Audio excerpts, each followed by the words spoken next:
Fourth of our Winter Spring 2024 series that deals with fundraising for nonprofit organizations. I am Dr. Pierre Rogers, the director of the Axelson Center for Nonprofit Management here at North Park University in Chicago. I'm sure many of you have been with us in the past, but let me remind you that we offer a wide range of nonprofit management education topics. Axelson Center programs include workshops, webinars, awards for nonprofit managerial excellence, custom training, a boot camp for new nonprofit executive directors or CEOs that's coming up this summer, July 31st through August 2nd. And this year, 2024, is a very special year for us, as it's the 25th anniversary for the Axelson Center. And we are celebrating in a few ways. The first way is we're having a reception downtown at the Provisio Partners location on Wells Street, right on the Chicago River, on May 16th, and we'd love to see you there. Please register for that. Our annual conference is coming up on October 18th and includes more celebratory events. The theme for that conference is More Than Money, Philanthropy, Fundraising, and Justice.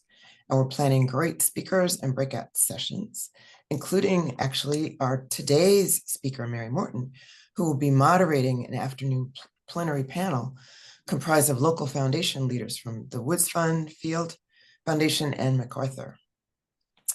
But this week, we're having Mary Morton to lead us in learning more about the board and fundraising, but with a special lens, that of an abundance mindset. So Mary Morton is the president of the Morton Group, a national consulting firm that's been around for over 20 years and focuses on clients across all sectors. Mary is a bridge builder and connector, guiding disparate voices toward common goals and mutual accountability. She built the Morton Group with an intentional focus on assembling a multiracial, cross-generational team of professionals that remains at the heart of the firm's commitment to social justice while centering diversity, racial equity, and inclusion. They also do executive placements and research in their work. Mary's podcast, Gathering Ground, covers topics on a range of nonprofit management, foundation, and equity and inclusion issues, as well as others. Mary has served in a number of C-suite roles as board president for Chicago Foundation for Women. She's a past director of the Office of Violence Prevention for the Chicago Department of Public Health, and an appointee for Mayor Richard Daley as the director of the Chicago Commission on Human Relations. Mary has authored a number of publications and received numerous honors. One very special one given in 2020 by the Public Health Institute in Metropolitan Chicago established the Mary F. Morton Justice Award to recognize Mary's long-term work as an activist, advocate, and champion of social justice. You can read her full bio, because that was the only part, on our website for our session. So we're honored to have Mary to serve as a presenter numerous times in the past, over the past decade or more. But today we bring her for this session. And so Mary, I'll turn it over to you and you can let folks know how you'd like to handle Q&A and so on. I shall. Thank you so much, Pierre. And good morning, everyone. I have to say that I'm just going to say I'm disappointed that I don't see any faces. I knew we would be doing this virtually, but I also thought that people would be on line, but I understand that folks take the option. Thank you so much. I really appreciate that. It's hard talking to just an entire screen of black boxes. So I appreciate it if you can come on, and we're going to have an opportunity to do a lot of interacting minimally through the chat. I have lots of questions for you because I really need to know what your current situations are, what examples you have, so that we can be most helpful and, really make this matter for you. And so I'm excited to see more faces. Thank you so much. With regard to questions, you can certainly ask them throughout, although I have left some time at the end to answer questions. And I'm also happy to answer questions outside of this presentation, which I don't often say, but if you have a question that, it's a particular situation and you'd like to talk to me about it individually, I'm happy to do that as well. So a few things. I have very bad allergies. I just want to tell you that now, and I may have to go off camera a couple of times.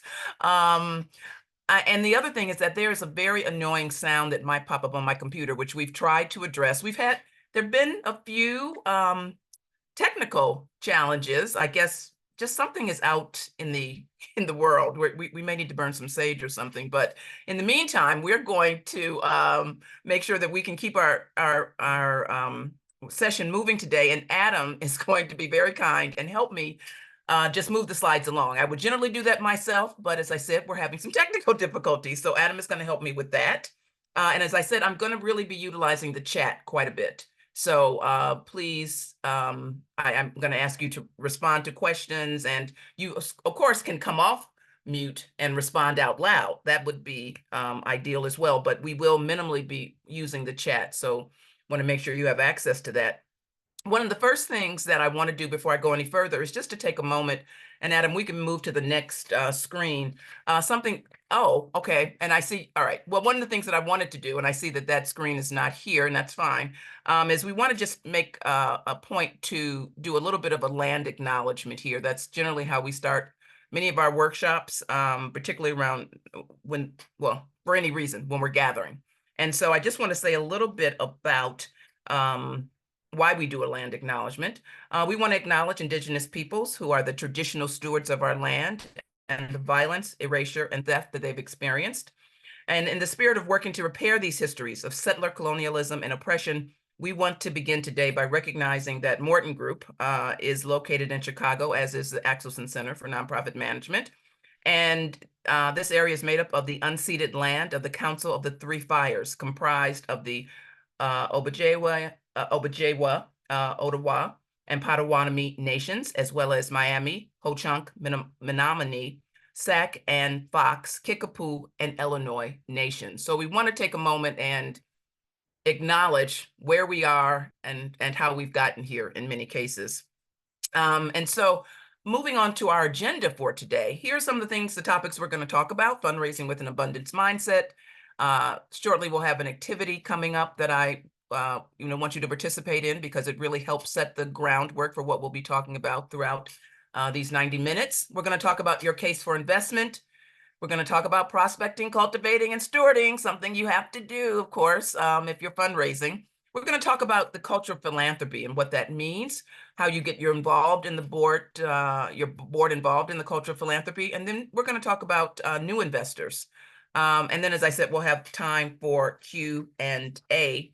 I also sent along with the deck board fundraising tips, and that's really a handout for you to use. I'm going to talk about it toward the end, but again, that's really a takeaway for you to use that hopefully has some ideas that you can get started with right away. So one of the things I noticed as I saw who was going to be in this session is that there's not one board member here. Not one. And I was curious, I see people smiling, why, this is supposed to focus on boards and fundraising. And I thought it was interesting that we don't have, unless that's changed, and please let me know if it's changed. Do we have any board members, or do we have primarily staff in the room? I'm just going to take a quick look here. No one is telling me otherwise. So it seems as though we have all staff, and their staff, like there's a couple of executive directors, a number of director of development. We have, let's see, co-executive directors. We have development and communications managers, which are two areas we often see bundled together now. We have an annual fund and events manager. We have someone who is a Vista, who's working on community development. Welcome. And so again, looks like all staff. And I think that is very interesting. Can you tell me in the chat why you maybe thought this is not appropriate for a board member? And yeah, did invite a board member, anybody who's maybe the chair of your committee or anything like that. Oh, wonderful. North Yeah, River. one board member. You and an ex-board member. Okay, well, you two all win. Okay, so your organizations, okay, you brought board members. If you want to have a 20-minute call with me after these sessions, that's what you get for having board members actually in the room, because that is part of how we start to think differently, really, about fundraising, right? Is by having some of our board members here with us. Although I completely understand why it is really important I hear you. While it is completely important to be able to talk with other staff about some of your challenges and some of your successes, right? Because this is not just about what has not worked. I want to hear about what is working. And I know you all have some success stories of what is working. So I think that that is, going to be something we're going to focus on today. And it leads us into, and we can move on, Adam. It leads us to some of our learning objectives, which I talked a little bit about here. We're going to really talk about fundraising that is transformational, not transactional. We're going to, really think about how you can reset your development plan or your fundraising guidelines, because maybe you don't even have a development plan. I know we have organizations of a variety of sizes, and you might not have moved to a development plan yet. But also making sure that you know what you have in your own organization. Often we are overlooking some of the very treasures, if you will, that are right in front of us. And that, of course, is something we'll do through asset mapping. And then this idea of how to build a culture of philanthropy in your organization. And we can move on from there. So let's start by talking about this abundance mindset in fundraising and what that really means. So there are a few things here that I want you to keep in mind. So first of all, just move this out of the way. First of all, you approach your work from an asset-based, right, place. And part of that is this idea of we're socialized in many cases to look for what we don't have, to look for what we need, to look for what is missing. And this is a different mindset. This is a way to start thinking about how do we build on what we have? Because the reality is we have a lot. We have a lot. And it really is important to remind ourselves of that often. If you are leaning into abundance mindset, you are not limited by traditional fundraising, right? And how to and you're thinking about different ways to accomplish your goals. What worked 15, 20 years ago, in some cases it's not working now, in some cases it is. But there are many things that have changed, particularly since people have started to come out of COVID, and many things started to really be reviewed, and started to really think maybe there's a different way to do this. We had to come up with some different ways during COVID. We had to, and in fact, we did. So I think that's also really important to point out, that we continued raising money all throughout COVID, and we will continue to do so. And you want to think about ways to leverage the collaborations, right, with a large group of folks. Often, what I see in some organizations is that fundraising is just really addressed by the development team. If you have a team, you may have just one person. You may have a couple of folks and your staff leader, who may be a CEO or an executive director, but that's it. And if you're going to really think about fundraising in a different way, then we need to think about who we're talking to about it in a very different way as well. And that starts in your organization, with your staff, and with your board. And we can move on. So abundance means, of course, that you have more than you need. It is the opposite of scarcity.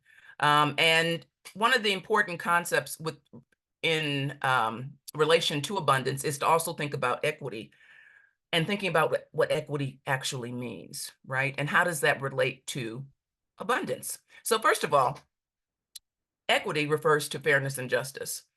And it means that you are setting up the environment in your organization, for instance, for your staff, understanding that everyone does not learn in the same way, that there is no one size fits all, and that for many of us, we have focused on equality.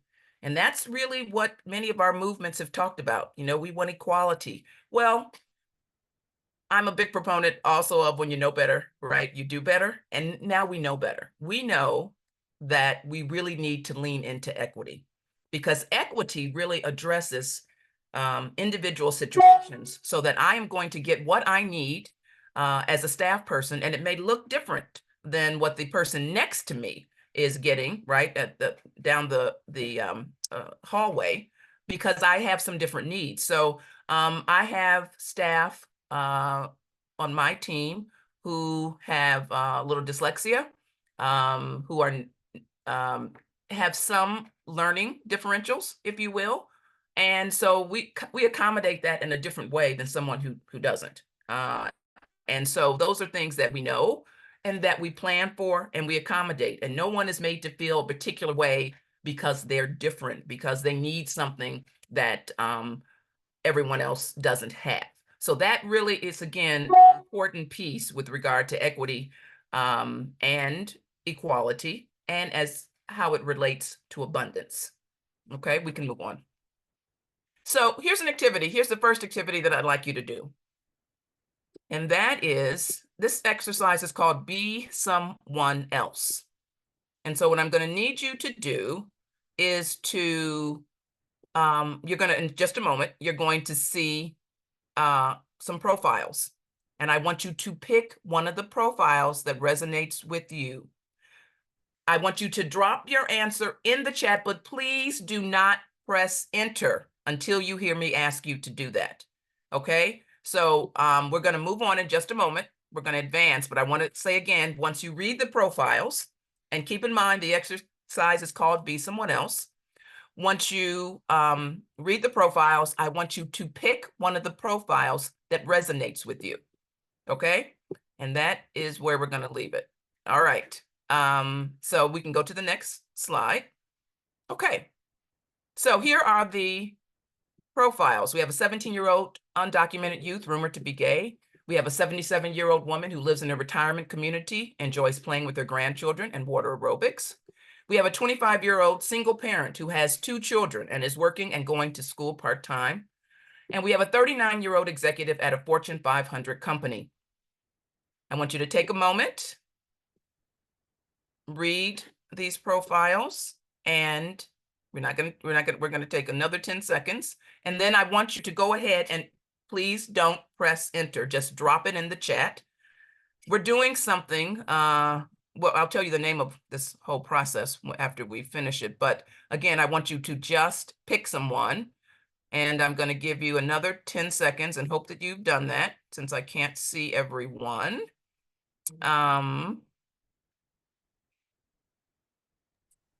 Okay, I'm assuming you've put it in to the chat. Now I'm going to ask you to hit enter. Okay, now I'd like someone to tell me why they picked a particular profile. Would someone do that? Would someone come off mute and tell me which one of these profiles resonated with them?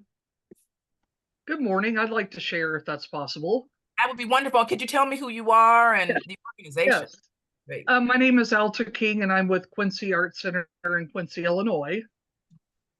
And I chose the 25-year-old single parent because my mom was a single parent raising 2 children. And she was on welfare for a while, and then she had a job, but yeah, she worked really hard and raised 2 children all on her own. All right. So this this profile felt, would you say, familiar to you? Yes. Okay. Great. Thank you. I appreciate that. Who else would like to share? Who would like to come off and share? I noticed a number of people selected the single parent. Someone, Carrie, you selected the 77-year-old woman. I see a couple of folks picked the 77-year-old woman, but a number of people picked the single parent. So who else would like to share? Particularly someone who's picked the 77-year-old woman in a retirement community. I will share. Thank you. I'm Carrie. I'm the executive director of the South Haven Center for the Arts in South Haven, Michigan. And I picked the 77-year-old woman because I feel like that's somebody maybe I'm familiar with, that I work a lot with in my job and my community, and that I could, embody if needed to further in this exercise. All right, thank you. Thanks very much. Let's see. What about the 39-year-old exec? I'd love someone. Both Lynn and Gina picked the exec. Would either one of you be willing to talk about why? Well, I picked the exec because that's something that I've never done. I mean, like I certainly could see myself as the 77-year-old or the the single parent, but the 39-year-old exec to the Fortune 500, that's something I could never even imagine for myself. So that was somebody else. So I was picking that as somebody else. And it seemed like it could be fun too. Okay. All right. Anyone else want to share why they picked the I'm sorry, who was that? Who was just speaking? Was that who just responded? Was that That Gina? was Lynn. That was me. Okay, that was Lynn. Thank you, Lynn. And Gina, would you be willing to share?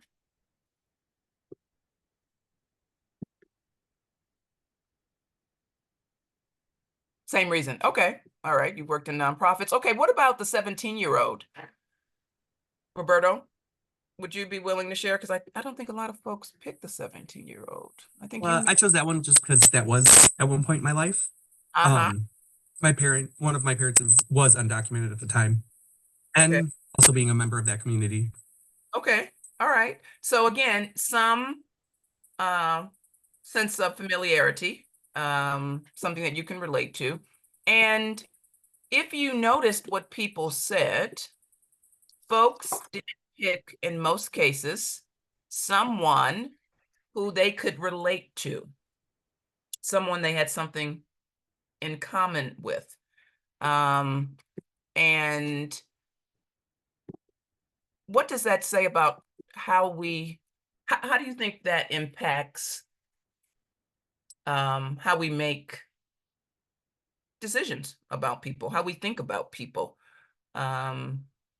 What do you think that tells you about how we select people that we lean into? Just based on what people were saying here. Familiar? It's a comfort thing.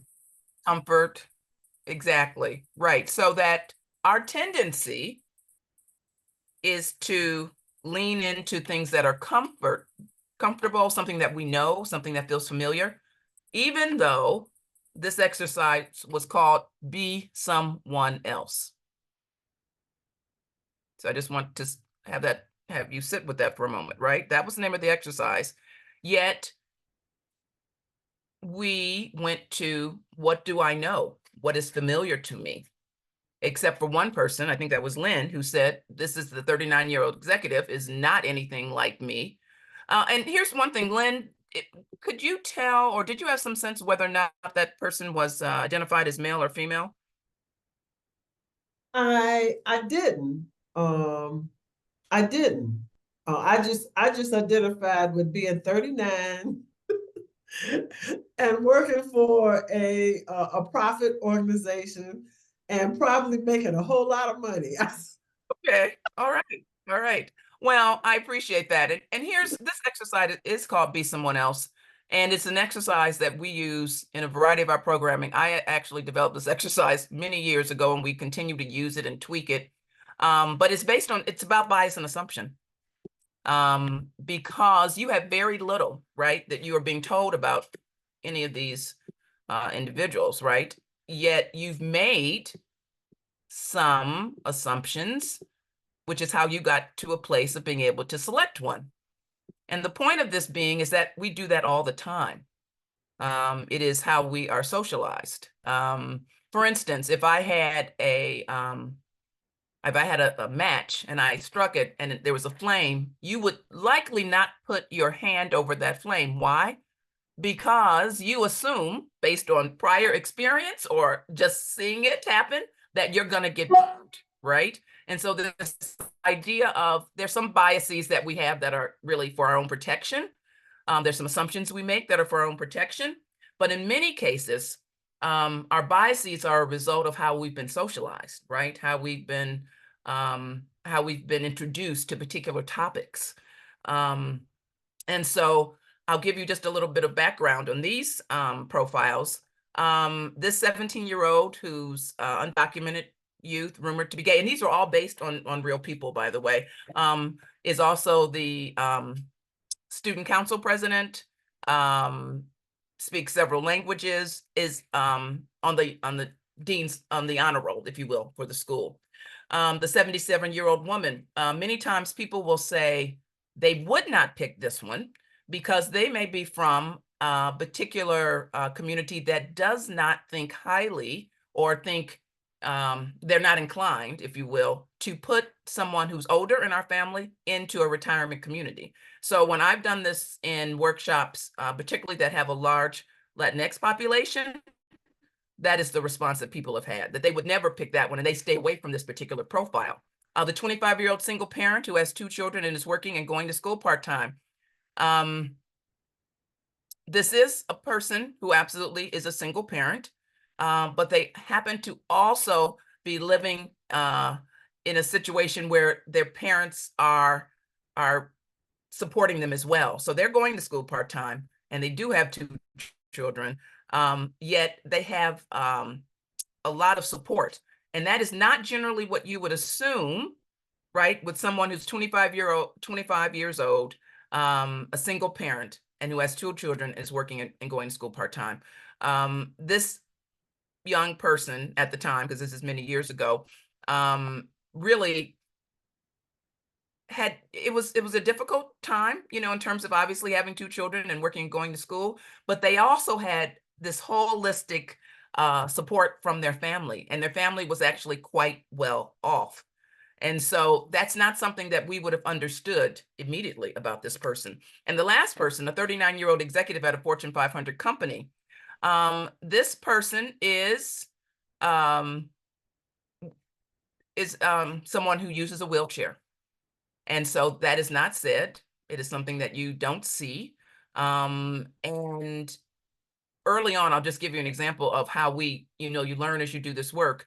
When we initially started this and used this exercise, I used language indicating that a 39-year-old executive was, goodness, I didn't say using a wheelchair. I think I may have said they were confined to a wheelchair, but I used really inappropriate language. I used ableist language, I would say. And that was something that some very nice person took me aside during a break and just really broke that down for me. It's something that I really wasn't aware of. And so again, as we're doing this work, we're always learning more. I expect that I'll learn some things from you today as well. But it is important to keep in mind as you look at all of these, right, all of these profiles, that things are often not as they appear. That's what's most important to take away from this exercise, and that we have to fight against making assumptions about folks, because as you can imagine, and we can move on, Adam, this really impacts how we think about abundance, how we think about equity, and how we fundraise. So I want you to, and you can jot this in the chat. How do you think these terms are they related to how you currently fundraise for your organization? In terms of how you think about individuals who can give money, right? We make some assumptions about who can give, how much they can give, why they would give. And how are we making sure that we're providing opportunities and meeting people where they are? Because that's really the equity part, right? How are we providing opportunities, access, and fundraising? While people may not think of it in that way, and you may not either, this is an opportunity for access at the end of the day, right? I'm inviting you to join me in my support for an organization. I'm talking about myself as a board member now. That's what I do. I invite another donor, another investor. I'll be using those terms interchangeably today, investor and donor. But I'm inviting you to share in what I know are your values, right? So I know this about this person already. And I'm inviting you now to share in what I think is an opportunity to support an organization that's doing really important work. So again, let's see. I see something here in the chat. Thank you, Alta. I just realized that the 25-year-old is described as a parent, not a mother. And I said that too. Of course, I know the answer, but I said that as well. That's a really good point. Thank you for raising that, because we intentionally don't say who the parent is, but everyone assumes, right?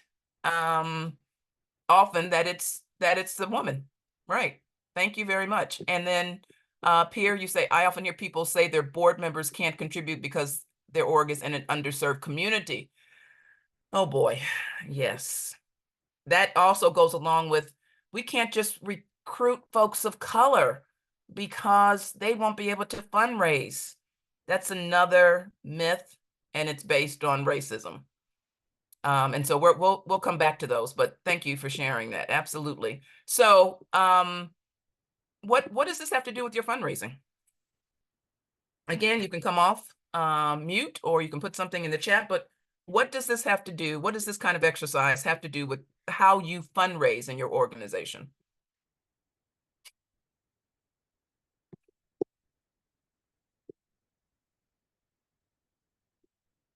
This might be where I say, you know, I'm used to working in school settings, so I have a very long wait time. But I'll say something, Mary. please.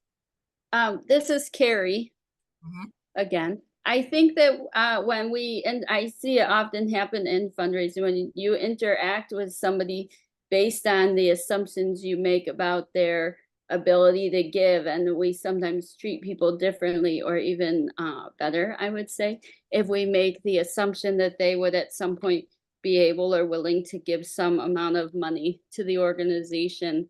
And I think when you treat the fundraising as from abundance, you treat everybody as though they have something to contribute, and you strive to treat everybody the way you would treat that person that you think might give you $10,000 someday, or what have you.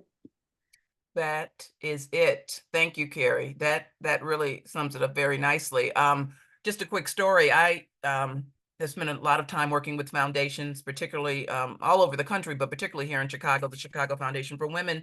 And when I was, I think I was the chair of the board at the time, and at the annual lunch, which some of you may have been to, I certainly hope so, we always do an ask. And it's really the focus is put on making the ask, right? Someone comes up, there may be a video, there's some kind of a presentation, and then there's an ask made. And as we go around, you know, to the various tables at the end of the lunch, and you collect those envelopes, I had someone actually come up to me, and it was a person from the Rehab Institute who was in a wheelchair, and they gave me an envelope. And the envelope, I gave to development team, and I did ask them to tell me what was in it, and that I wanted to sign that letter, because there were singles and change in the envelope. And it was so important for this person to participate in the effort, right, of fundraising. They wanted to feel like everyone else. And it didn't matter that they were giving several dollars and change. I, sign the letters as they go out, the thank you letters. But as you can imagine, my development team would only have me sign letters at a certain level. And I specifically had that letter pulled out because I wanted to put a handwritten note on it and make sure that person understood how much we appreciated their contributions, and that, they were part of the group. That's what it meant to them to belong. I can give money as everyone else can. It may not be as much, but it is given with as much heart and compassion as anyone else. And that needs to be acknowledged. So thank you, Carrie. That's exactly why this is important in terms of, are we treating our volunteers, our board members, right? Because at the end of the day, board members are volunteers.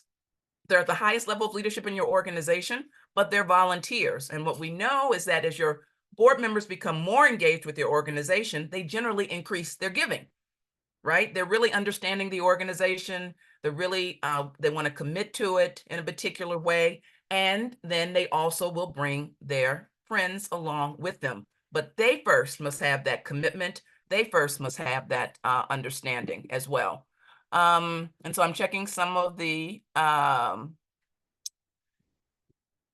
chat, some of the comments in the chat. And I'm seeing Roberto here, sending out a letter for any amount or kind or in-kind donation. This way it shows, right, the appreciation, the way it should for appreciation. For volunteers, I always send out a thank you card and or create a goodie bag at each event. That's nice.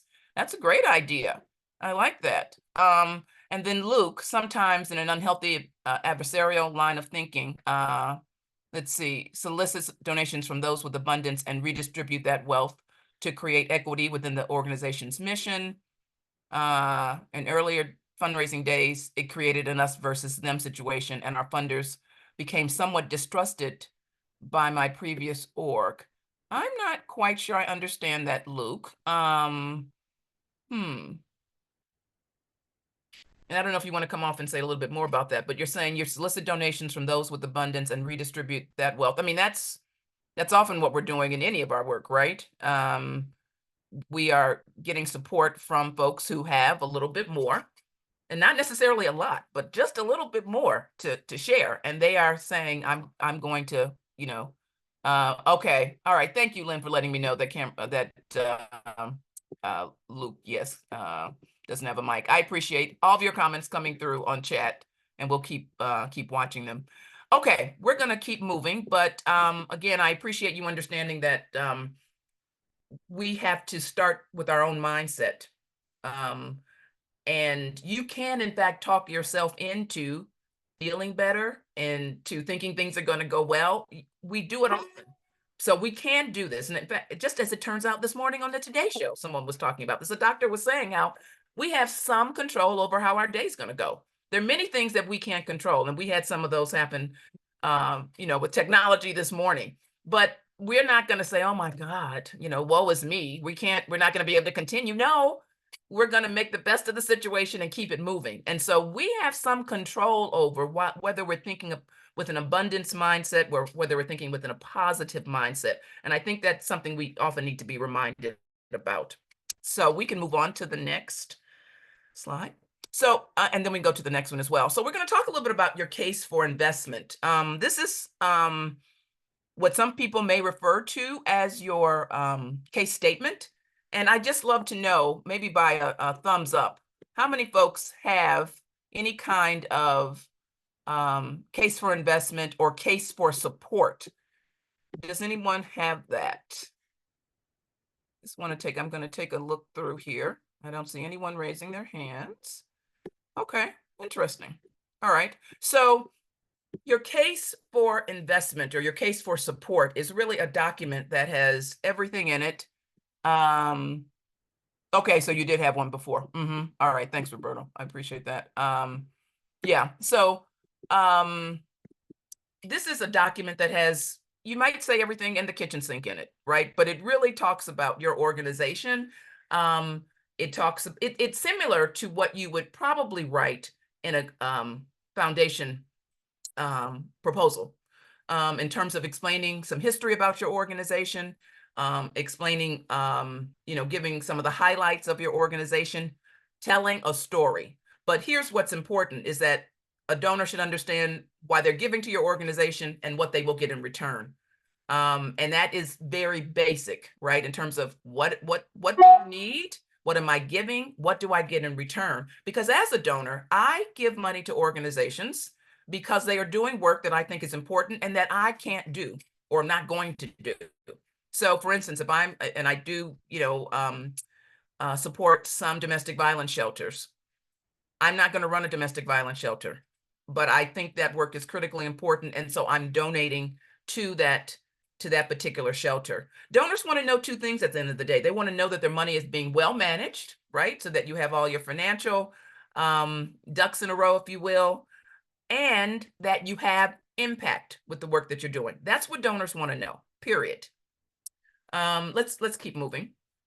And so if you don't have one, as I said, sometimes this is referred to as your case for support. These are the things that you want to make sure you're included in it. And I have a sample of a case statement or case for investment that I'm happy to share with folks. And Lynn, I'll send that to you after our session, along with a couple other documents I'll probably send. But certainly, if you don't have one and you'd like to see a sample of one, we can make sure that you get this. But this is how you start to tell the story, right, of your organization.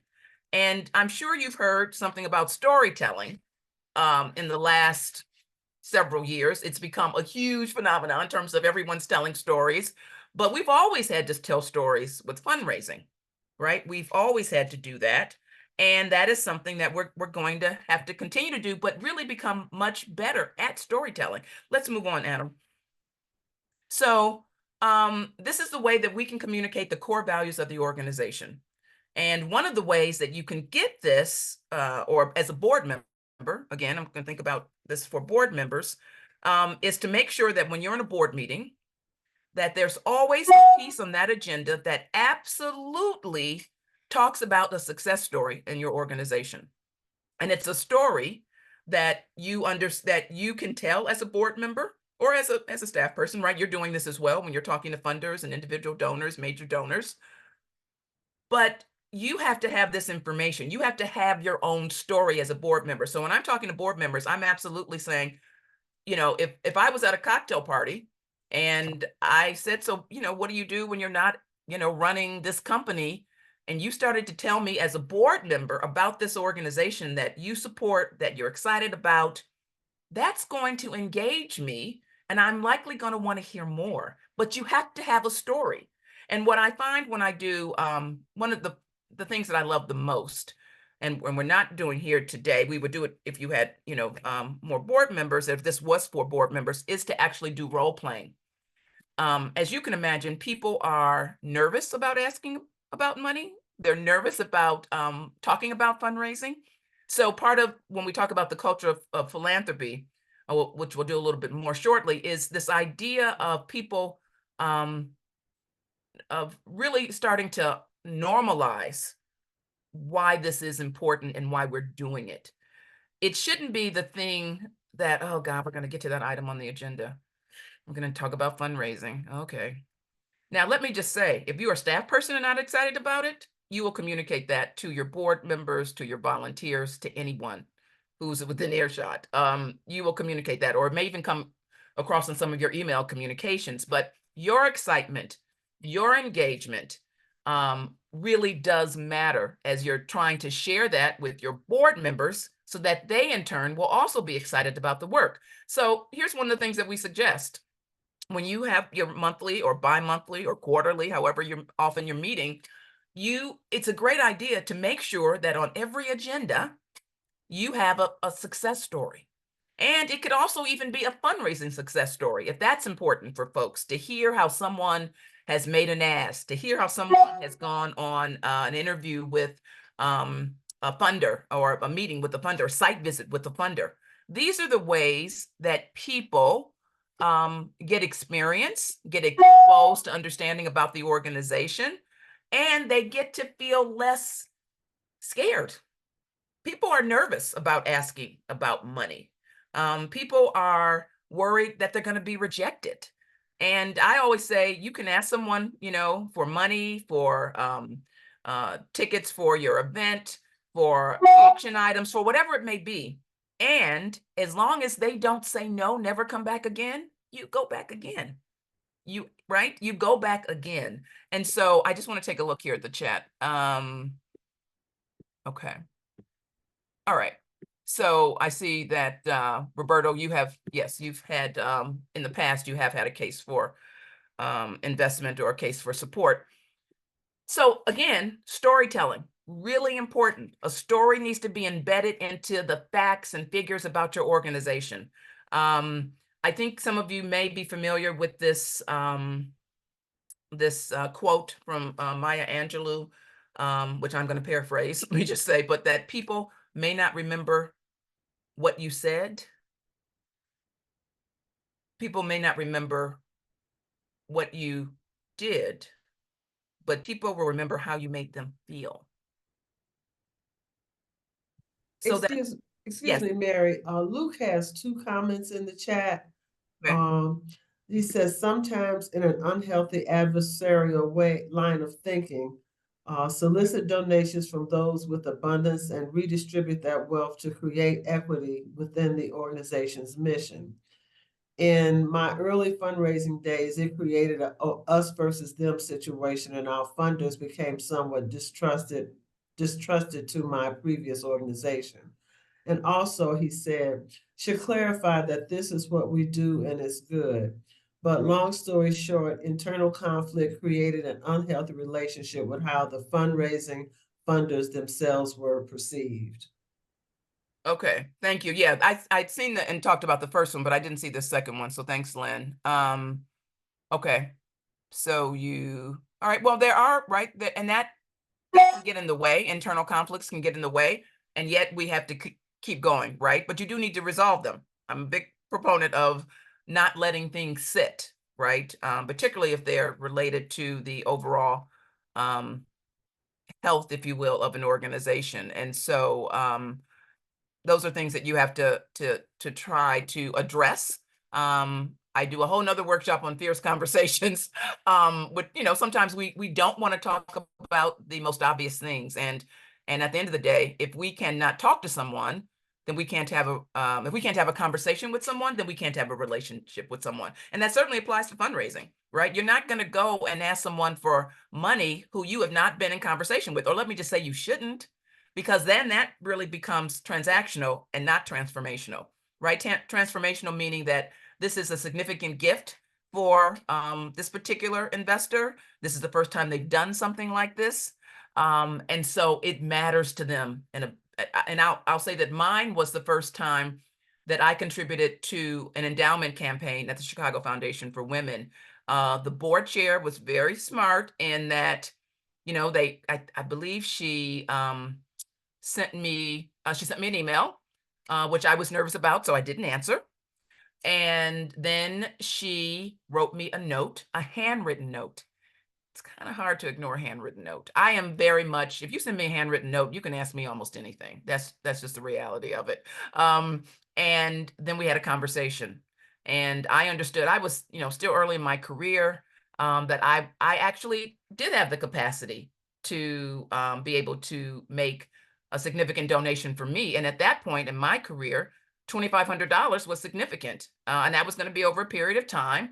And I got super excited because it meant that I was going to be able to participate like everyone else. Pardon me. It's difficult to be on a board of, in some cases, philanthropists, right? That board was put together very intentionally to be extraordinarily diverse. And that meant that there were activists, that there were mayoral appointees like me, that there were folks who who are running organizations, sitting next to folks at this time, all women, who in some cases were women of wealth. And as you can imagine, that can be pretty intimidating, right? Folks have the ability to give money in a different way than I certainly could at that time. And I had to get comfortable with that uncomfortableness. And that is a huge part of what fundraising, entails, is really getting comfortable. And how do you get comfortable? Well, one of the ways you get comfortable is by really talking about why you're doing this work, because those are the stories that people want to hear. It is not about, oh, I have to go out and raise this money because I have to do this. It is about the change, right? That you have some wherewithal to help happen. The things that you're going to be able to see occur because of your contributions, because of your work as a staff person, because you're going out with a board person and a staff person. It's really powerful to have a board member out on any ask, because at the end of the day, again, you're at the highest level of leadership in the organization. And that is critical in terms of people understanding why you would be doing this work. Why should I give? What are you doing as a board member? It's really helpful if a board member will be willing to say how much they're giving. If they will tell their stories about how they came to the work and how they got involved with the work and why they are now giving money and how they've increased their gifts.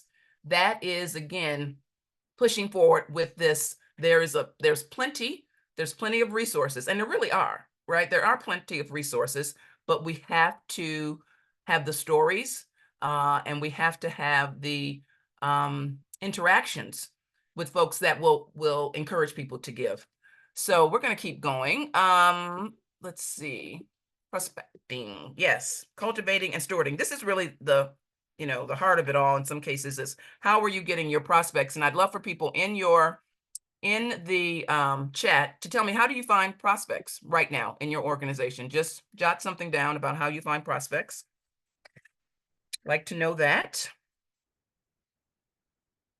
And as you're doing that, I'm going to talk a little bit about this idea of making sure that when you're getting donors, everyone contributes. There is, for some reason, we tend to isolate and we work in silos, right? A little bit with regard to our fundraising in our organizations. And everyone should be able to contribute to the process. So what does that mean? That means that during a regular staff meeting, you're talking about fundraising and ideas people may have and how people may get involved. That is not asking people to fundraise or for staff to give money. There's lots of conversation about whether or not staff should be asked to give money. That's an equity issue, if you will. Let's just see what someone is saying here. Oh, that's great. Yes, absolutely, Lori. Asking our donors who else should know about the great work that we're doing. That's right. And that's a particular kind of relationship you have with a donor, right? Someone you're comfortable with, someone who's excited about your work. And you can say, you know, we're so excited that you're excited, and we would love to expand. We would love to build on this. How do we do that? Do you have some folks that maybe we should talk to? Because that introduction, as you know, is really critical. And in fact, when we're talking about major donors, right, which is what I'm just going to say a little bit about, trying to get an appointment to meet with the donor or the investor is sometimes more difficult than actually getting in the room to make the ask. It's, can we even get on each other's calendar? And if it's a sophisticated donor, someone who's used to giving and has, you know, continued to give more and more, they likely have some understanding that you might want to meet about asking them for money. And sometimes people will put that call off right away. They just don't have time for that. Let me just see what Alta's saying here. Seek out businesses that align with the theme of our upcoming exhibits. Okay. Businesses that care about the environment. Okay, Alta, tell us what you do. Can you come off and tell us what you do? Because I'm trying to understand a little bit more about what you're saying. Absolutely, yes. I'm the director of development at Quincy Arts Center. Oh, okay. And so this example you're saying here is that the theme of your upcoming, one of the exhibits. I say, okay, now I understand. Okay. That makes a lot of sense, right? Because it makes sense for them to want to get out, to get their message out, right, to the community, various communities. And people are going to come in, they're going to see their name, they're going to see that they're sponsoring it. So that makes a lot of sense. That's a great idea. Okay. Okay, so Avery, you're auditing your donor database to research and identify years lapse donors. Yeah, good idea. Certainly to do something with regard to any time before 2020 to do some comparison for sure. But also to see who's lapsed, because a lot of people did stop giving. Let's see, but there are also a lot of people that also gave. So it really went both ways. Let's see. Okay, so you've uncovered donors that had the potential to give and already, right, have supported the organization, so they know some of the stories. That's a great opportunity, Avery. Thanks for sharing that.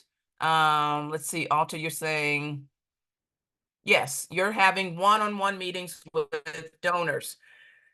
Very important to do. And that takes time. You can't do it all at once, but it's really important to do. Okay, and then let's see, we have a few things here. Matthew, yes, relying on relationships that are already, absolutely. Again, this idea of asking, as someone said, right, I'm going to ask the donor that's giving on a regular basis, that's excited about the work, ask them where some more folks just like you. That's who we're looking for, right? Some other folks who are interested in and going to be excited as well. And it looks like Matthew has also connected with other other EDs from similar sized nonprofits in the communities we serve and see where their funding comes from. Yeah, you know, I'll tell you something. I'm not doing development work for an organization right now, but when I have, and I've been an interim VP of development, when I'm going to an event, I am always looking at the program book, and I'm always looking at to see who the donors are, because often, particularly in arts organizations, some of the larger arts organizations, I could be sitting at the Goodman Theater and looking at the back of a program, and I see a number of folks that I also know are giving to Steppenwolf. They might be giving to a smaller theater like Rivendell, but that is absolutely where you look, because sometimes you'll also see your donors, and it's like, wow, they're giving so much more money to this organization. I wonder why. So absolutely, that's a great source in terms of new information and new folks. Let's see. Lori's saying that she's having difficulty getting people to meet in person. Okay, I'm going to ask someone else. I'm going to ask everyone that. Are you having trouble getting folks to meet in person, and what are you what are you doing about that if you are having that as a challenge? And I'm going to see if we get any response to that. I have a few ideas, but I want to see what other folks are doing. We've talked about this idea of getting donors, right? The acquisition, the prospecting. There's many ways to do that. The best donors you have are the ones that you have, right? The ones that you have are the ones that are the best ones because you want to keep them. And how are you going to keep them, right? So retention is critical. And how are you going to continue to keep your donors? By telling impactful stories about your work. So it can't be the same story from 2 or 3 years ago. Donors have to be apprised of what are the milestones, what are the accomplishments, and that should happen on a regular basis. I shouldn't have to wonder as a donor, I haven't heard from that organization. I hope everything's okay. Oh, wait a minute. Now I'm hearing from them. They're asking me for some money. That's not going to provide a lasting relationship, a relationship that you can grow. If you're only connecting with your donors when you are asking them for money. Donors are not ATMs. And if we do not build a relationship with our donors, with our investors, they will not continue to support our work. Getting bigger gifts, right? This is something that's related to a term some of you may be familiar with, moves management, in terms of getting someone in the door, right? And making sure that they know what's happening, understand the accomplishments, understand and feel welcomed to the group. And they will continue to give you money and will continue to likely give you more money. So here's the thing about annual giving. For the most part, people give to one organization on an average of 5 to 7 years. They're absolutely outliers. I'm an outlier for one particular organization that I give to, but because of the nature of the work that I do, and I get exposed to a lot of different organizations that I think are doing incredible work, I am moving my giving around every so often so that I can give to more people. And again, in average, people are giving to one organization 5 to 7 years. Of course, you have people who've given for 15, 20 years. Those are your ambassadors. And those are folks that really, ideally, should be in partnership with you and should be helping you raise money in a very different way than I am if I'm just walking in the door and making an annual gift. Maybe someone brought me to a special event, and this is what we want to happen, right? They come to the luncheon, they come to the exhibit, they come to the walkathon, they come to the golf outing. I come as someone's gift, someone's guest. And the idea is that while I'm there, there's likely going to be an ask. And that is for people like me who are the guest of someone. I now get an opportunity, right? I have this opportunity to make a donation. And that is what we hope that will happen. It may not happen at that event, but the idea is that down the road, you will solicit that particular person and they will absolutely provide you with a donation. They have an understanding of your work. They had a good time at that event, right? That's why we do special events at the end of the day. If we had to actually figure out how much money we were raising in all of our special events, we might not do them because that's not the full purpose of them. That is part of it. And there's absolutely an annual fund that we're trying to meet, right? We're trying to get to our bottom line goal. However,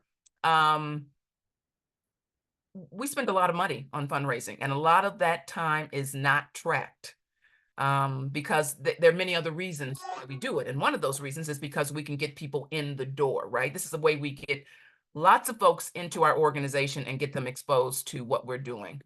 All right, let me just take a look here at the chat messages. So a couple ideas. Let's see, Alta has been asking donors and potential donors out for coffee. I tell them that it's a get to know you coffee and I don't ask them for funding at this time, this meeting. I've had people say no to ignore my messages, but most have agreed. And that's absolutely one of the things I would suggest. You have to build relationships. You should not be asking anyone for money the first time you're going out with them. Okay, so part of this is a trust issue. And people have to know that, okay, I can go out, I can talk about a number of things. You're going to hear about why I'm interested in the organization as a donor.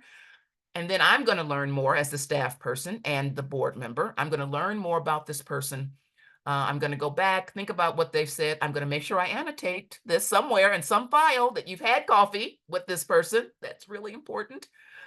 You've got to have records, right, of these interactions. And then you're going to reach out to them with an opportunity, because this is really what we're talking about. We're talking about opportunities for people to get involved, for people to live their values. That's how we want to think about this work. And when we think about it and talk about it in this way, people have a different reaction to your ask. The second part of this message is, it said the purpose of these meetings is what you call a donor listening tour. And it's simply to get to know them. They appreciate not being asked for money at these meetings. As a result of some of these meetings, I've been able to go back and ask for the funds because I know what they want to give and how much and when they want to give. Absolutely, absolutely. That is brilliant, Alta, and I wholeheartedly support that. And I'm wondering if anyone else does any kind of donor meetings. I mean, you know, for a while we had to move any kind of in-person donor meeting to Zoom. And you might think, oh, that didn't go anywhere. Well, it did. I mean, literally, as an interim executive director at an organization in Bozeman, Montana, I was able to renew a gift by 2 donors for $100,000. Now, part of that was I didn't ask them initially. I found out what we had in common. I really figured out ways to get to know them. I also, because they were younger donors, and they were younger donors with new money, if you will, and they were really looking for ways to really plug into different communities, we were going to start, as part of our work inside the organization, how do we lift up the donors that have, been so generous? So we started to do interviews with some of our major donors, and people were really excited about it. They were excited to talk about why they give. They were excited to talk about how it has not been, or it has been, part of their family traditions. So people were excited about it. They were showing people the article. There was a lot of excitement just by saying, we're going to profile you through an interview, kind of process, and talk about what you're doing. Are you okay with that? And of course, they had a chance to read the article before it went out. People absolutely love that. So again, I'm looking for other ideas about what some other folks are doing, because I know you have some ways that you're trying to connect with donors. We're going to keep moving on. Let's move on. Okay, board involvement, individual board fundraising goal. Everyone needs to have some kind of a fundraising goal, right? I try not to use the terms give or get a lot, trying to phase that out a bit, as opposed to just talking about it as an individual board fundraising goal. Part of the concern about the give or get is that when a board sets a give or get, there's always been a concern about it limiting people, right? Not that people are going to be asked to give too much, but that the people that can give a lot more aren't. And I understand that, right? I think that's accurate in some cases. And so the idea is to have a guideline, right? To have a goal, and then to make sure that folks are plugged into their fundraising committee, the board fundraising committee. And one of the things that's really important is to make sure that people are actually get training. We don't just show up understanding how to fundraise as board members. The reality is we all fundraise, and we do it every day, but we don't call it that, and we don't understand it in the context of being on a board. So that's really important. Let's keep going, Adam. Board contributions guideline, as I mentioned, this is what we want, right? We want a total. So this is a total, like a total line item in your budget. Really suggest that folks understand what the board is going to be giving, and that line item can be seen in your budget, that you review it when you're reviewing the financials. That's really important, because you'll be able to see at every board meeting how much closer you're getting to the goal, or how much more you have to do. So that's really important, that it's always there. And one of the places where we put we talk about the success story, and it can be, again, a success story around fundraising, is we put that right after the financial report. Because if people didn't really understand why you need to raise money, this helps underscore that. Also, you want to make sure that you're putting it in a place in the meeting where people will actually hear it, meaning that I wouldn't put it at the very, very beginning, and I wouldn't put it at the very, very end, right? Because people are often coming early. Leaving early or coming late. So you want to make sure that they hear the financial report and that they hear the success story. They hear the update on where the board is in meeting its overall contributions, right? That's going to be very important. It's really important that we actually provide training, workshops on how to raise money. There are many times I've spoken to board members and to staff, and that hasn't occurred yet. And one of the things that I often say to staff, if there are development staff, or I'm talking to an executive director, I will say, please don't be offended if I'm going to say some of the very same things, and you can move on, Adam, some of the very same things that you have said to your board. For some reason, hearing it from someone outside the organization makes a difference. And it's important that, again, you have these opportunities for board members to practice talking about the organization, which is what they get to do when we're doing role playing in a board workshop. We ask board members to partner with another board member to actually go out to, someone's going to be the donor, someone's going to be someone's going to be the donor, someone's going to be the asker. And we actually have people role play that. It's really important that people ask for money out loud, that you look at your face when you're asking for money, because if your face is a little contorted and you feel, oh, this is the last thing I want to do is ask for money. Guess what? I'm going to pick up on that. And that's not going to engage me in a way in terms of me saying like, okay, I would like to make a contribution. When I'm asking for money, I generally say after I do, this is after the second or third visit or wherever we are in that process. And I'm asking a donor or an investor if they would consider a gift, because who wouldn't consider a gift, right? That's easier for me to say than, will you give us, would you make this contribution? I just ask them to consider it. And people generally don't say no. I just have to tell you that people generally do not say no. And considering it means they're going to think about it. And sometimes they may come back with a different number, but they come back with a number. Or sometimes they may come back and say, I can't do it now. And as I said, if someone says they can't do it now, then that is what you write. Again, you write in these notes, right? Hopefully you have a database. And it doesn't matter if you have some fancy schmancy donor program. You don't have to be at the razor's edge, level. You can keep notes in Microsoft Word, in Access, in Excel, which is how many smaller organizations get started. But what's important is that you have information about your donors. It's really important. It's so important that when I was an interim at Chicago Foundation for Women, and I was leaving the role and welcoming in the new permanent staff leader, executive director, I took her out to lunch. And at that lunch, I brought up a piece of paper, literally a piece of paper, where I had made numerous notes about several donors that I had forgotten to leave in the office. It's that important. It's that important.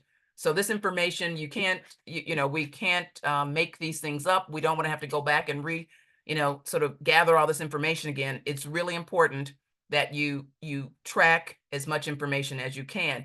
And again, as you see here, as I said, these are, you should be asking all these folks, right? About who are some folks we should tell about our work. That's the lead in. Are there other folks that we can share our good work with? And that's going to hopefully open the door to many more names that you can then continue to explore. And we can keep moving.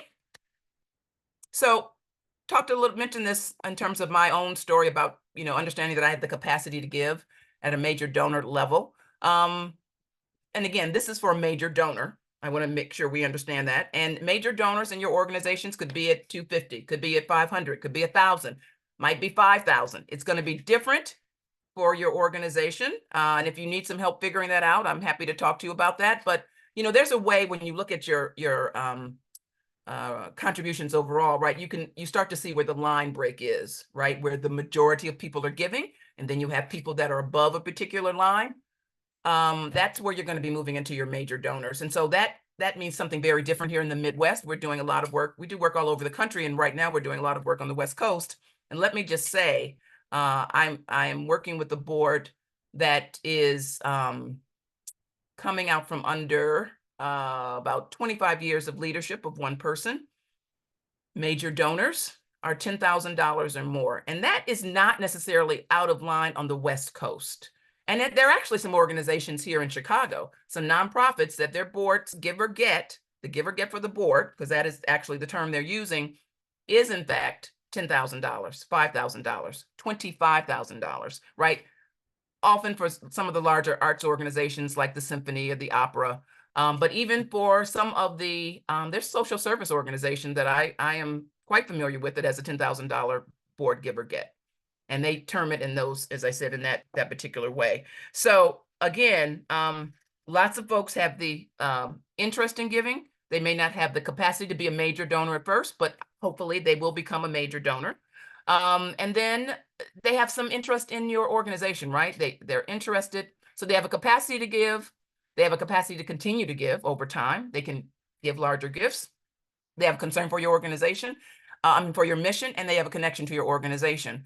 So an exercise that sometimes we do is we say, name 3 of the organizations that you give money to and tell us why you're giving them money.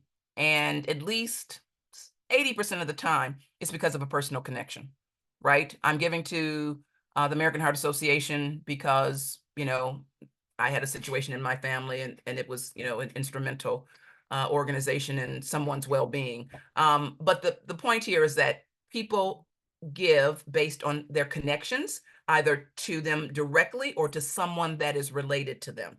That's often why people are giving. Someone has asked them, and it's somebody who we share the same values with. So I can go to my friends and say, you know, I'm working on this incredible project. I know this means something to you, and I want to invite you, because it's an invitation to support this work. And if we don't think about it as an invitation, if we don't think about it as an opportunity, then we're not coming at this from this place of abundance. We're coming at it from a place of yes, we do need things, absolutely, but we're building on all that we already have. And that is what must always come forward. You must always, again, talk about what you have and what you'll be able to build on. That's going to be very, very important. Okay, we can move on. Here's a document that I want you to, that we'll also give you separately, because you can't do anything with it in this PowerPoint. But this is an annual action form that we suggest that you use, particularly with your board members, because now you know what someone is planning on doing. And certainly as development staff, as the executive director, I need to have some sense of what my board is going to do in this particular year. So every year, most boards that we work with are getting these forms. They're filling them out. You've got to, you know, sometimes you have to chase them down a bit. And of course, you're going to change it, right? This is just how we give it to the organization as a template. You can change this in many different ways. But I tell you, in most cases, we give it to folks. We didn't on this one, with an attend at least one special event and donate to the annual fund at a personally appropriate level, right? We expect that at the very least, that you're going to do that as a board member. And that is something that should have been understood when you came in as a board member. And if you have not really provided clear guidelines about expectations around fundraising and board, you know, board interactions overall, and how the board's going to really come to understand the work, then you're going to have problems down the road.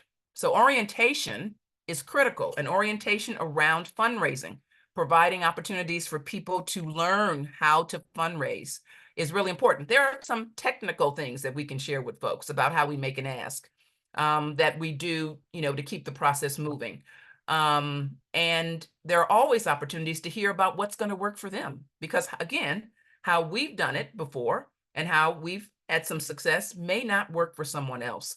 So this openness to looking at a different way of doing something that you've done for many years is really critical as you're working with particularly younger folks who are giving in very different ways and do a lot online and through social media, as you can imagine, and as you likely know. And so what worked for somebody who has a name on a building and what is going to work for somebody who is coming into their career and really starting to make enough money so that they're more than just comfortable and they have some disposable, if you will, income, how they're going to find out about organizations, how they're going to go to events, how they follow organizations. It's going to be very different than how people have done it in the past. So that becomes quite important, to be open to doing it in a different way. Okay, we can move on. And then this other form, and this is one that I really want you to use if you can. And we have just a short set of instructions that we can give you with this, but this is an opportunity for you to sit with board members and ask them some of these questions. Who do you know in these particular boxes? And these are not necessarily the boxes for your organization. This is, again, you would tailor it for your organization. Some of these may not even make any sense for your organization, but we certainly, when we're working with the board, we tailor this, right, to events that are coming up, to any special campaigns. And we have board members sit in small groups and do it. And you may think, oh, no one's going to come up with names. Like, one of the things you often ask a board for is, we'd love to have some names of people that we can connect.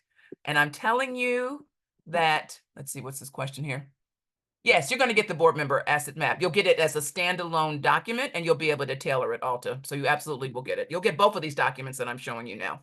And so we want to make sure that you fill this out. I had a development director of a large organization participate in this. We worked with the board in a session and had them go into their small groups, 2 or 3 people, and they came back with many of these boxes filled. And the development director was over the moon. He said, this was part of my objectives for the year. I was supposed to garner names from the board in some way, shape, or form. And I've tried it before, and I just couldn't get them to give me any names. But, this is it. This is what I needed. So you've helped me accomplish 2 of my objectives. He was very excited about that. But more to the point, he got names. He got information about people that his board members knew. Something about sitting alone and doing it, yeah, you can do that. But the synergy of bouncing off of each other really does make a difference. It really does. And so I want to encourage you to do this exercise with your board. Take some time. If you can give it 20-ish minutes, 20, 25 minutes, explain it, put people in small groups, and then have them come back and just go through a couple of them. But you collect all of that, and then you're going to follow up on it, right? This is how you're going to get some new names in a variety of categories. I've never seen this not work. Of course, now that I've said that, but I've really never seen this not work, and people are generally excited about it. And again, it's the synergy of bouncing off of each other. You're, sort of brainstorming names, and someone says something else, and you realize, oh, I know somebody in this area, and maybe that person is someone we should contact. So again, it really does work. I want to encourage you to check this out, and you can move on to the next one. Okay, let's go into the culture of philanthropy. The culture of philanthropy is what we've been talking about, really. And again, it's this idea of talking about how you make communications, how you make connections with your donor, so that it is not this, I hate to keep using this word, but transaction. That's not building a culture of philanthropy. And you want to think about it as an investment, right? And as a donor, what am I getting? What's my return on the investment, right? That's really important. And so these are the different ways that you want to think about how you broaden the ideas about philanthropy, right? Because that's why really many of our organizations have started, right? It is to provide an act of goodness, an act of generosity. We can move on. So these are some of the questions that I want you to think about. We're not going to answer them here, but how would you describe your board's relationship to fundraising in your organization? Are they extraordinary? Meaning, are they really engaged? They're just excited about the work? And if they're not excited about the work, how do we get them excited about the work, right? Are they meeting their milestones? And if not, are you having conversations with them? When do you talk about their assets? When do you approach them from an asset-based perspective and not one of we don't have? Those kinds of conversations are not the ones that are going to bring people forward in a more positive way. And so again, it is everything we've talked about, and it is It is encouraging other folks to get involved, not just your development staff, not just the fundraising committee on the board. Everyone needs to be involved in fundraising because it impacts everyone in the organization. And we can move on. So some ways that you might welcome investors to your organization once you have them, right?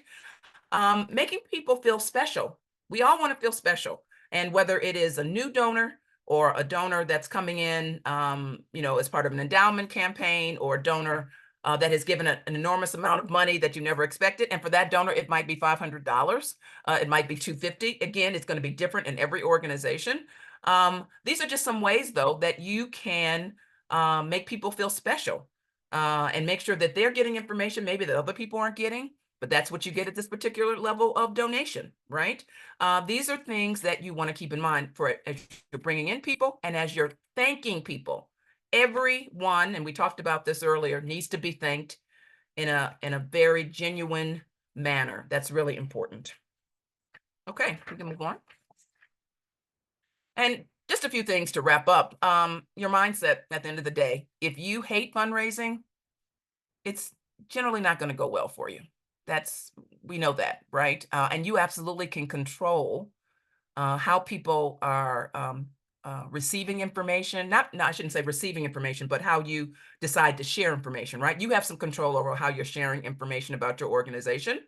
And you have to think about what's going to work for one person may not work for another. Think outside of the box. Think outside of traditional mindsets on what you've done for years and years and years. Particularly, I would say post-COVID. Most of our work needs to be examined with an equity lens, and making sure that we are working toward equity and not just equality. And of course, at the end of the day, you want to build on what you have, and you have so much. It's really important that you start talking about what you have and how you're going to build on it, and not to approach it as a deficit model, right? Let's talk about what we have. Let's build on that. Let's get excited about it. That is what's going to make a difference in terms of how people give you money and give you support. So let's come off of, because that was the last slide, except we're going to do a little Q&A. And I want to just see everyone for a moment, if I can, whoever there is to see. So questions. Also can take some questions now. Yes, I have a question, if that's okay. Sure. Yeah, well, it's actually, how to handle this. I had the board president tell our new executive director a couple weeks ago. Our new executive director started about a month ago. And so she was talking to the board president about how the board needs to be fundraising and how we can do this. And I had done an activity where I had asked for names of people that they know. And the board president told my executive director that she didn't give any names or numbers because she's afraid of how often they're going to be called. Okay. And so I'm not really sure how to handle that. So are they not going to give me names because they think I'm going to ask for money eventually, or I'm not sure what to do with that. Well, first of all, I've certainly heard that as a concern. And one of the things that's really great, as we all know, at the bottom of that e-blast or that email is an unsubscribe button. And so people are, I assume people are grown and adults. And if they really don't want to get information from our organization, they will unsubscribe. But it is true that you're going to reach out with information, right, to the organization, to the individual.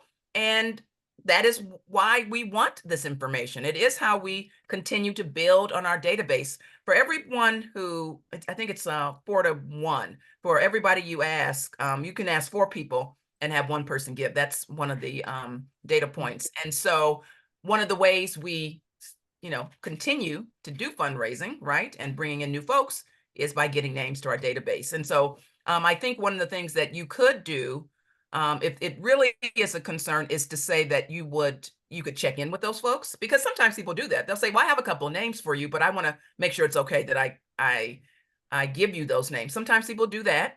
Sometimes I let them know that right now we're going to be putting them to this database and for this information. And at any time, if they're getting something from our organization that they're not interested in, they absolutely can unsubscribe to it. They can let us know, and we will absolutely take them off the list. But it is true that you're going to add those names to the database. So you don't want to say you're not, because you are. But just Right. let you know that some different ways that people can control that. But there's wonderful information about your organization that people would likely love to know. Okay, thank you so much. Let's see. Our board members are elected by members, and so we staff really don't have ability to recruit. The organization is new to fundraising within the past several years, so he'll climb.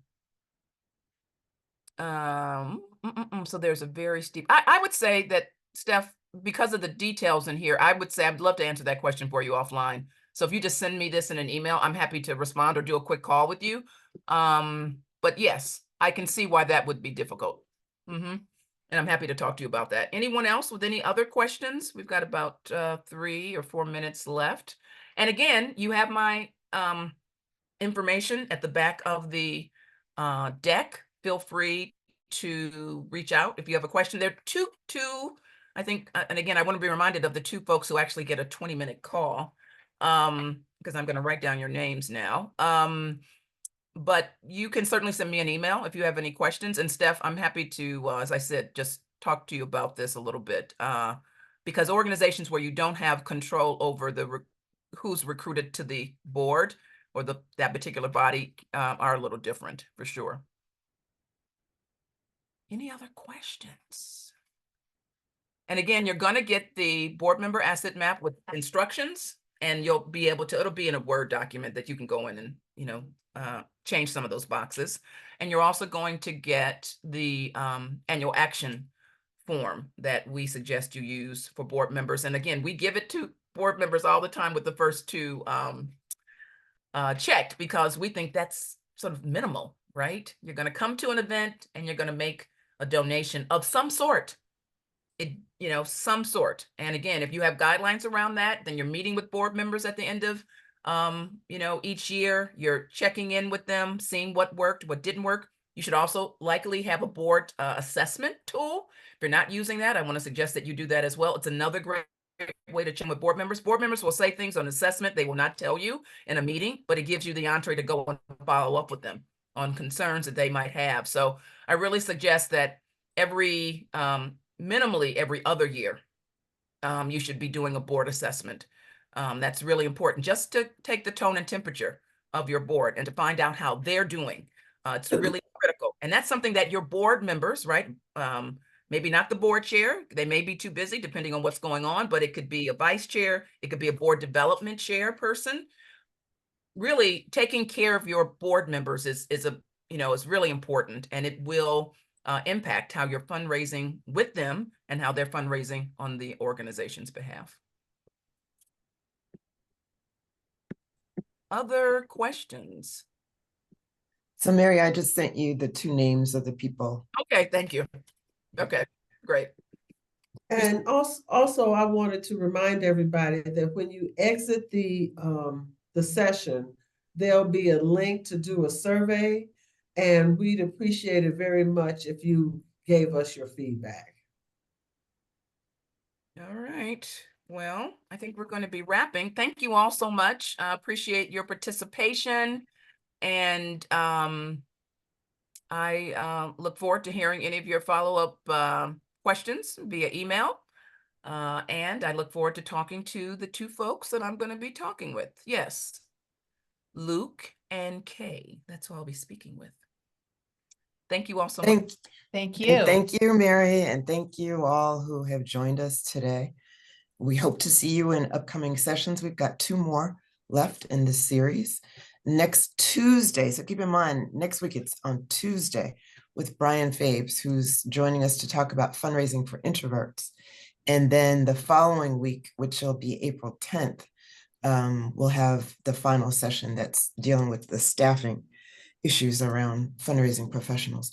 So again, Mary, we thank you for your insights and expertise today. We'll remember that it's all about those relationships, right? Moving away from that transactional notion, and that our state of mind going into it, assuming abundance rather than what we don't have, and that those make all the difference in the world. So just as Lynn was saying, please share your feedback with us. We do take it seriously. that's often where we get ideas about speakers or topics, as well as just feedback on particular sessions. So we would love for you to do that. And thank you again. See you next Tuesday and then the following Wednesday. Have a great day. Bye-bye.